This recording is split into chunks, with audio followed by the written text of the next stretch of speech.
Keep it going for our next comedian, Andy Goldstrom. Hello, everyone.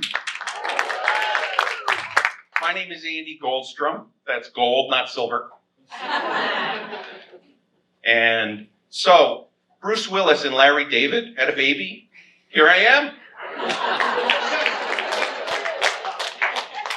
Here I am. I am a comedian, or an aspiring comedian, and people say to me, how do you come up on stage to become a comedian? My first thoughts are always, well, you get up out of your seat, you come up on the stage, you step up, and you grab the mic. But it's really not that. Seriously, what it's mostly about is tapering. You've seen a marathon, like the one in Atlanta over the weekend. They slow down when it comes to being able to prepare for the race day, and they don't run. Well, it's the same with me. I don't do any jokes for a week before I perform. So no puns, no scripted jokes, no observational jokes, and I am busting at the seams, I tell you, right now. My name is Andy, but one of the last things I am is handy. I am so bad, I struggled with a big project this week. It was getting a 4x6 picture into a frame. So I went to Home Depot to get some help, and I asked for the kids section. There was no kids section, so I went to find a hammer. Really disappointed. They didn't have one of those plastic hammers that makes the squeaky noise. Couldn't find it, so I had to postpone my project. I realize at my age, I have no game. I'm just in my 50s, have no game. In fact, I wear one of those CPAP masks at night, one of those breathing machines. I look like a bald elephant in a bad version of the movie Top Gun. I have this mask on my face, and I get up in the morning and I turn around to my wife, and I look at her and I say, hey, Goose, I have the need for speed. She turns around to me and says, hey, easy, Maverick, why don't you go fill up the Mini Cooper while you're at it? The only good news about having one of those breathing machines, certified blowjob every night. You got it, huh? Do me a favor, raise your hand if you've made a New Year's resolution. None of you, or a few of you? Keep it raised if you were able to keep it. Well, those of you who left it up, you're all liars. You're all liars. I've been able to keep one myself. Being the good Jew that I am, I resolved to eat more bacon. It set me and my people back 3,000 years to the time in the desert where we opened our first honey-baked ham. Last week I was at Wendy's, and I ordered what they call a Baconator burger. The cashier says to me, do you want a Baconator or a son of a Baconator? I was like, what's that? Is that like Abraham and Isaac for Goyim? I also, right after that, I went and test drove a Camry. I wanted to get a new car. And I really liked the car, but the salesman showed me the price and it was a little too rich for my blood. So I said to him, do you have a son of a Camry I can test drive?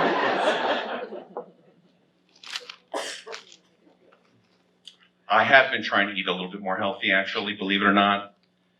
Just today, I completed the 2-day Do Not Eat Meat Challenge. It happened on February 30th and 31st.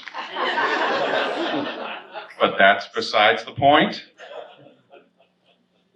I think some of the reason that people are having trouble with their health is the measurement. Ever heard of this BMI, body mass index? What the hell is with that index? It says I need to be 180 pounds to be at my ideal weight.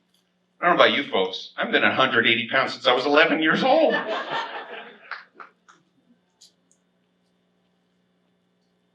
I think a much better index I've come up with to protect my health is called the TSI. Stands for the Toilet Seat Index.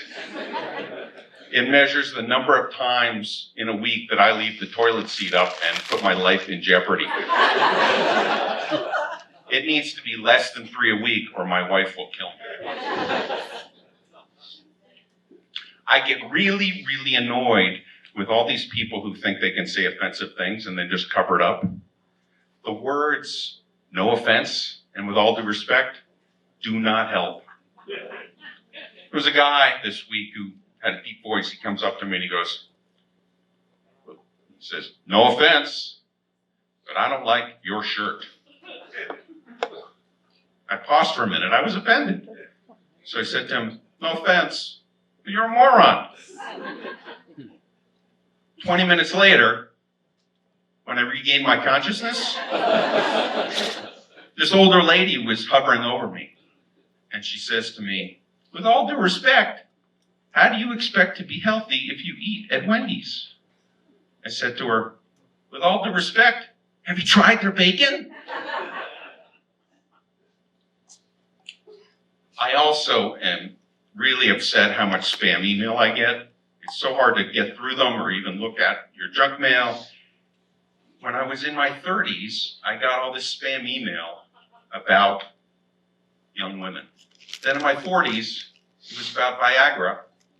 Now that I'm in my 50s, apparently my prostate is the size of a lemon.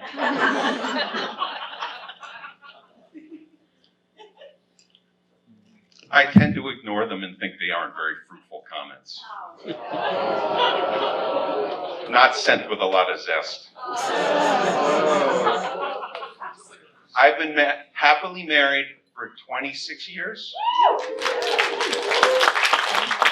That could change after this next series of jokes about us. When my wife and I first dated, we got to know each other in this game that we played called Two Truths and a Lie. Never heard of that? So she says to me, I love children, I love sports, and I love to dance in public naked. I was shocked. I said, wow, I can't believe it. You seem so reserved. How is it that you don't like sports?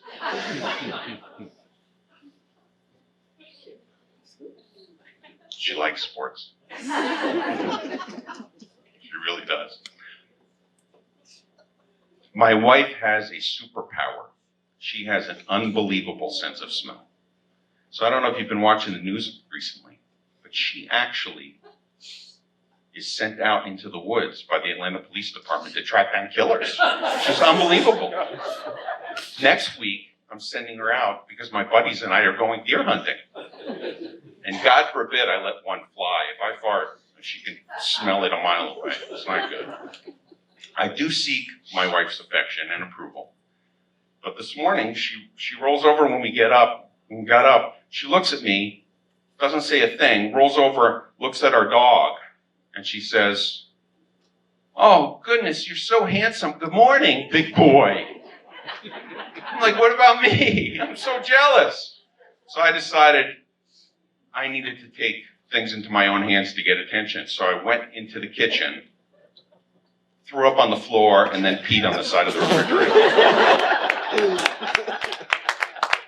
That got her attention. That got her attention. I do have 2 girls, and I have a hard time telling them apart. That's because they both look like this. So I've given them nicknames. My older one is called, will you pay for this? My younger one is, will you do me a favor?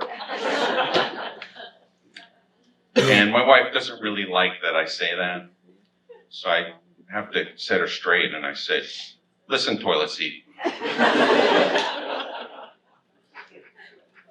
We all have nicknames in our family and you're just going to have to live with it. And she said, reluctantly, she came up to me and she said, I understand, I know. It's okay, lemon shorts. My name is Andy. I approve this message. Thanks for your time.